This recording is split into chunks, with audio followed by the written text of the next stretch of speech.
Perkenalkan, saya Keisha Wismaningrum dengan NIM 352019-057 dari mahasiswa Universitas Kristen Satya Wacana Salatiga, Fakultas Fiskom, Prodi Sosiologi. Di sini, di dalam video ini, saya akan menjelaskan tentang kekerasan pada wanita dan alam, yang kemudian saya analisis mengenai realitas kekerasan menggunakan pisau teori ekofeminisme. Wanita dan alam dalam ekofeminisme mempunyai hubungan yang erat, sehingga wanita dan alam kerap sekali menjadi objek kekerasan di dalam masyarakat. Saya membuat video aksi untuk menyuarakan pendapat atau aspirasi dalam rangka kampanye advokasi virtual agar kaum milenial sadar akan maraknya kasus kekerasan seksual yang terjadi di tengah masyarakat, dan RUU PKS menjadi payung hukum masuk dalam Prolegnas 21 dan segera disahkan. Berdasarkan data dari Komisi Nasional Anti Kekerasan Terhadap Perempuan atau Komnas Perempuan, menyoroti tingginya angka kasus kekerasan seksual yang terjadi hingga saat ini. Berdasarkan laporan yang dihimpun selama 2019, tercatat terjadi 4.898 kasus kekerasan seksual. Pada periode Januari sampai bulan Mei 2020, terdapat 542 kasus kekerasan terhadap perempuan di ranah kekerasan dalam rumah tangga atau relasi personal. Sebanyak 24% atau 170 kasus diantaranya adalah kekerasan seksual. Kemudian, tidak hanya wanita saja yang mengalami kekerasan, tetapi bumi pun mengalami kekerasan, yaitu terjadi kerusakan lingkungan yang terjadi.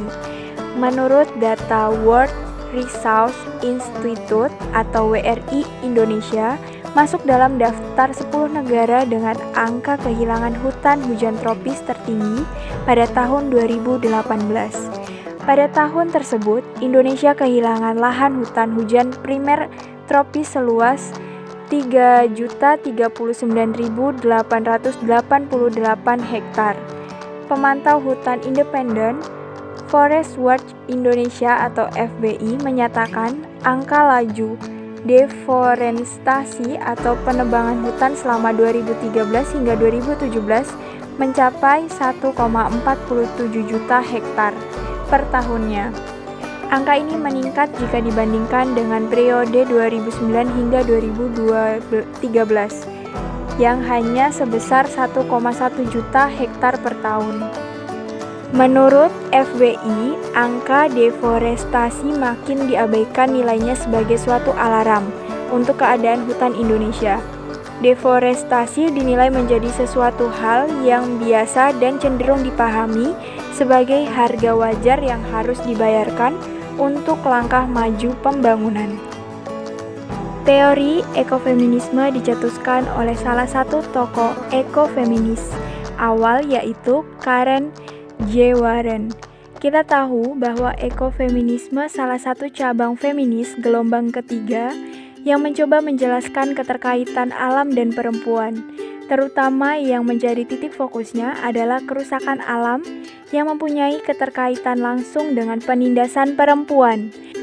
Kaum feminis dan para perempuan ahli ekologi kemudian mulai melihat hubungan paralel antara kekerasan dan eksploitasi terhadap perempuan oleh sistem patriarki dengan eksploitasi terhadap bumi oleh sistem ekonomi kapitalisme.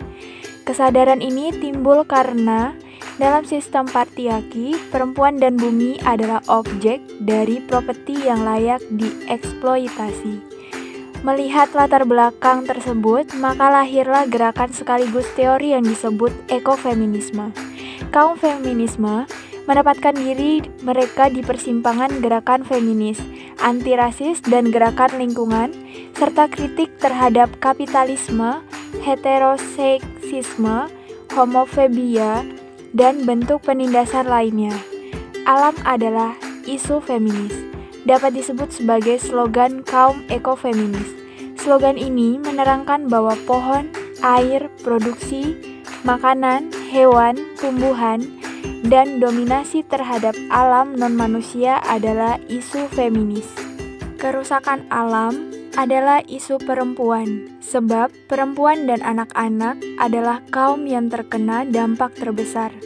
Ini disebabkan oleh faktor-faktor yang saling berkaitan. Salah satunya yang terbesar adalah kemiskinan.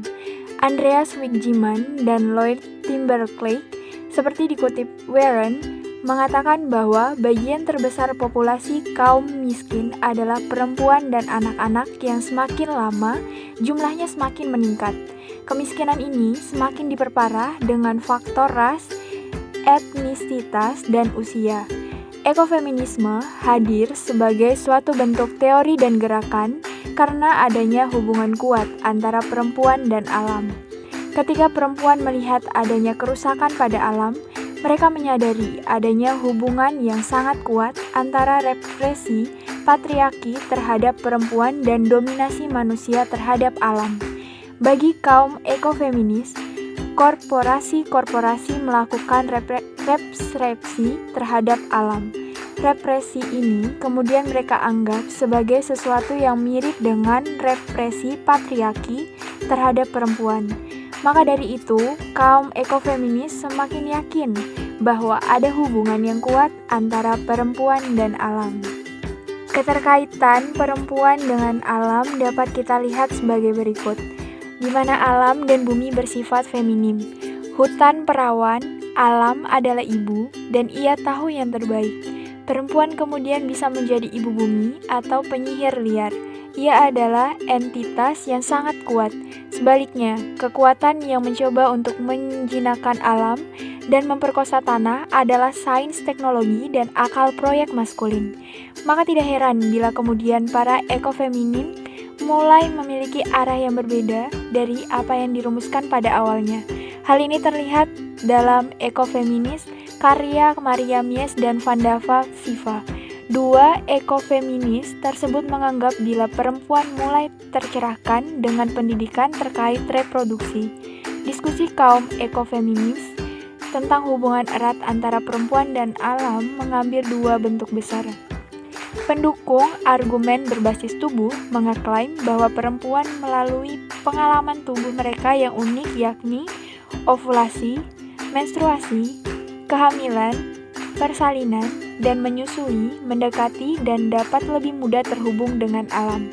Sedangkan pendukung argumen penindasan mendasarkan keyakinannya pada pembagian kerja seksual dan penindasan terhadap perempuan sebagai penyebab kaum perempuan mengembangkan wawasan dan hubungan kasus dengan alam.